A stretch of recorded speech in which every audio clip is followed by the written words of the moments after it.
Hey guys, I'm Sofia. And this is Chloe.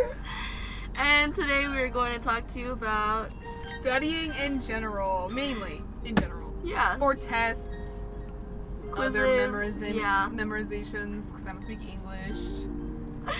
Okay, so the first thing we want to talk to you guys about, which is probably the most helpful thing you could ever do when studying, is active recall, which is asking yourself questions as you study so that you were recalling the information that you had learned before. So like, what I've seen other people do is they write their notes as questions and then they listen to whatever teacher, professor, lecturer is talking so that they can listen and pay attention to the person speaking, but also like have something to study with later, which is really helpful because it's better to just sit there and listen to what the lecturer is saying so that you can like ask questions then and there, rather than to like try and jot down notes word for word and then later just look over your notes and be like, oh, I should have asked a question about this, but now I can't ask the question or whatever. You know, I think... And also because a lot of like professors and teachers put their stuff online anyway.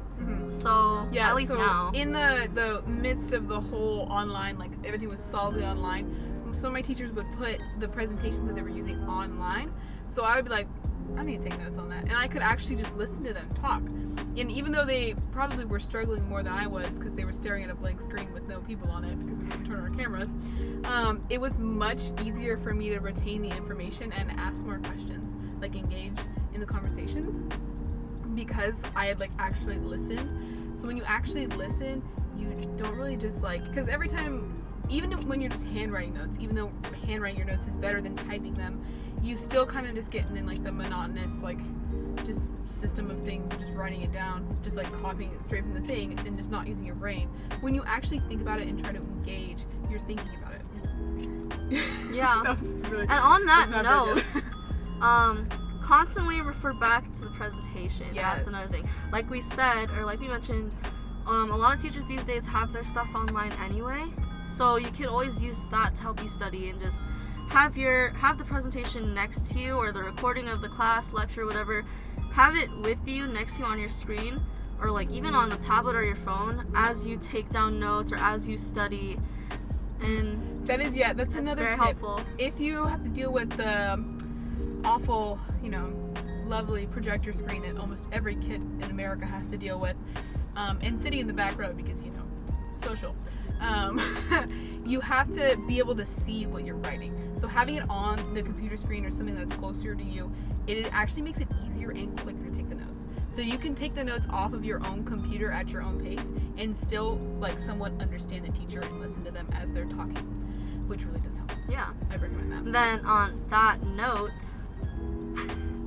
write down your notes like by hand instead of just typing it, because although typing is faster and yeah, you can be finished and whatnot earlier, writing down your notes is still probably more effective because of like the whole muscle memory thing, and like your brain is connected to your hand and everything that happens with it. So like you'll know what you're writing when you're actually writing it instead of just pushing a button and like very typing. True. Typing is just it's another game of nitro type race for me.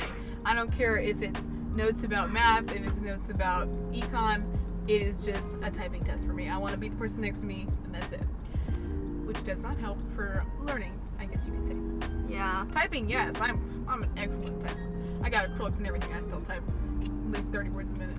Although typing can be helpful, especially like when you're studying with your friends or having a group study, especially if you guys are all typing on like one document, one PowerPoint presentation, or one slide, stuff like that. Very true. So studying with your friends, our next point, is very, very helpful because when you're with other people who are in that like, oh, I'm so productive like right now mindset, when you'll also want to be productive. That's very true, because I get in I'm like, sometimes in school I'm like, I gotta get this done right now, and I know that this butt over here doesn't want to do anything, but she sees me doing it, and then she comes over and then distracts me a little bit, but we still get something done, which does help both of us in the end, because we still get stuff done because we're working together. Yeah. And also it's helpful because you have more people giving like insight, giving more stuff to help you, more notes, asking more more questions, so that you get different questions that you wouldn't have asked or you didn't write down in your notes. Or reteaching the content and the information helps because Yes. when you teach it to someone, it shows that you have a clear understanding of what the topic is, and so when you teach it to like your friends or whoever's in your group, then it'll show like, okay, I know what I'm talking about, like I'm trying to help you guys also know. So Yes, that does help a lot. So if you ever were in one of the situations, I know we've been in those situations a lot where your teachers are just kind of like, okay, I'm gonna have you teach this unit or whatever, and it kind of never goes to plan. It's because nobody ever tries. But when you're doing it amongst your friends or something like that, you're gonna know that they want the same end goal as you, which is a good grade. So if I was to create something, I'm gonna go back to the D-Day reference. So I was trying to learn about World War II. You know a lot about Pearl Harbor, and I know a lot about D-Day. So I would teach you everything I know about D-Day, and you would teach me everything about Pearl Harbor. And in the end, of course, I would probably know more about D-Day, and you would know more about Pearl Harbor, but we'd still have that joint knowledge that would get us probably by with a good enough grade. also studying in a group or at least with your friends is actually a lot more fun than if you were to just study by yourself. Like, Because you can get drinks. yeah, you can get boba, woo! But also, it's just more fun because you guys can crack jokes, and then when, say you're in a test and then you're on that topic, or you're doing a question on that topic of like, oh, haha, Chloe made a joke about this the other day. I now remember what it was. Like, that does it help. helps you remember stuff when you like associate a nice feeling with it. When was Chloe born? December 7th! Pearl Pearl Harbor! Harbor Day! Yes! That's how you know. When Pearl Harbor was... yeah. Yeah, that's how I remember her birthday. That's how I remember my birthday, But when was too. I born? Dear Lord. March... Dear Lord, I know what it is. Oh my god, I don't know what it is. So yeah, studying with friends is 1, fun, 2, it helps people be more productive, and 3, like, honestly, it's way better than just being by yourself. Yeah, being by yourself. Although seems nice, once you get out of the house and you hang out with other people, you're like, this is so much better. It is, honestly, though. She would know. I never go to the I house. make her go everywhere. Yeah, I never go anywhere. But yeah, so our next points are gonna be not so much, it doesn't have to be about studying per se, but more of like when you have to memorize something. Yes. So this technique is something that I discovered sophomore year when I had to be, so I was like a lead role in a Shakespeare play, and I was like, how the heck am I gonna memorize all these lines? And then I looked up like how to memorize lines easy, and then I'll put the link to this girl's video below, the one that I watched, but she basically says like the easiest way to learn lines and the quickest way is to write the first letter of each word going line by line, including the punctuation, and just the first letter, and that's how you can memorize stuff easily, and it has worked for me ever since. Yes, she taught the class that, and now the teacher teaches the other classes that. And now she teaches like the entire school. Yeah, whatever. and it does work though, because it allows you to just go through that first line. Like, you can get it done. You can repeat like 5 times how the first line memorized, and then already, before you know it, you have half the thing memorized. Yeah. But be careful in the end. I would always make sure to, before you do like the final recitation, to try it without the letters, because I've done that before, and be careful there, because I have done that a few times where you'll kind of trip up because you don't have that punctuation or anything like that. Yep. Yeah. So here's my sister. My sister Jazz. She's a senior at California Polytechnic State University, San Luis Obispo. She will be graduating in June, I think, and she will be talking to us about her studying habits and what she does to study. So, yeah. Yes, here she is. So what study method do you usually use? When I'm studying for like exams and stuff. Or even doing homework, but yes, primarily just in general, like exams or tests or quizzes. I don't know if I have like a specific method that I use. I think more so when I'm in class, I take I take notes of like whatever's being presented through like PowerPoints. But usually when I study, I'll go back through the PowerPoints that the professor usually uploads onto Canvas. I'll go through them, take notes, and then refer back to my readings if I have any like questions.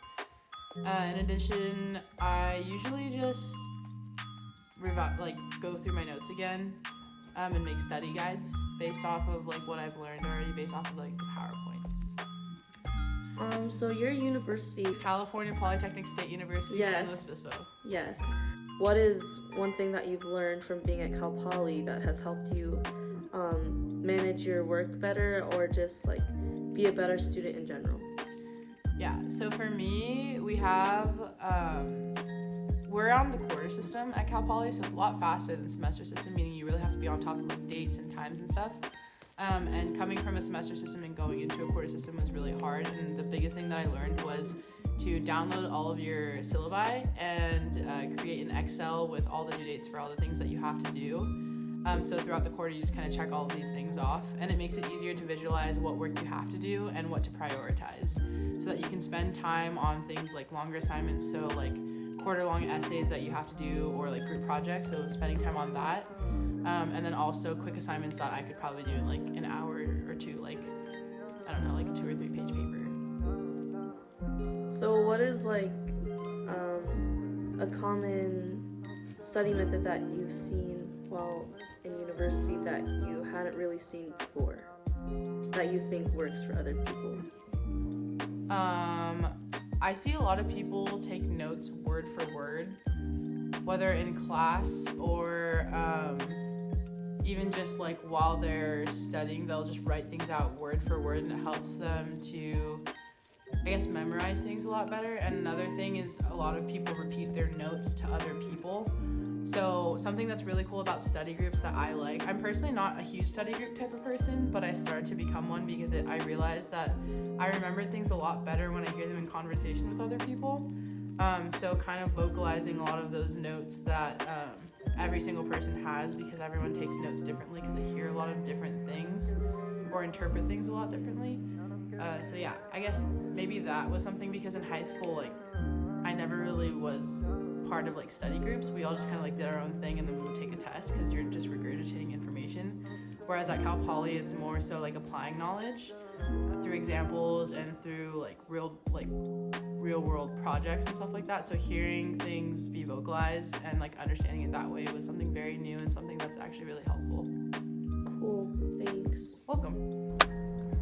Hi guys, welcome So back. we hope you enjoyed our video. Please leave comments down below on what more you'd like to see from us, because this is basically all we have right now. Yeah, I know, right? We'll be graduating from high school in May, so I know, right? hopefully probably we a will lot of you. continue this YouTube channel. Yeah, I know, to right? We'll upload- give you some tips later Yeah. on to see how that works. University if we vlogs. make it, you know? Yeah, I mean, she's gonna be in LA. I have no idea where I'm gonna be. Yeah. But She's busy. yeah. Yeah, you're right. Good luck to everybody. Good, have a good day. Yeah, peace out.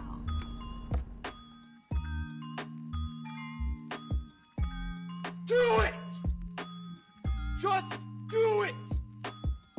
Don't let your dreams be dreams. Yesterday, you said tomorrow. So just do it! Make your dreams come true!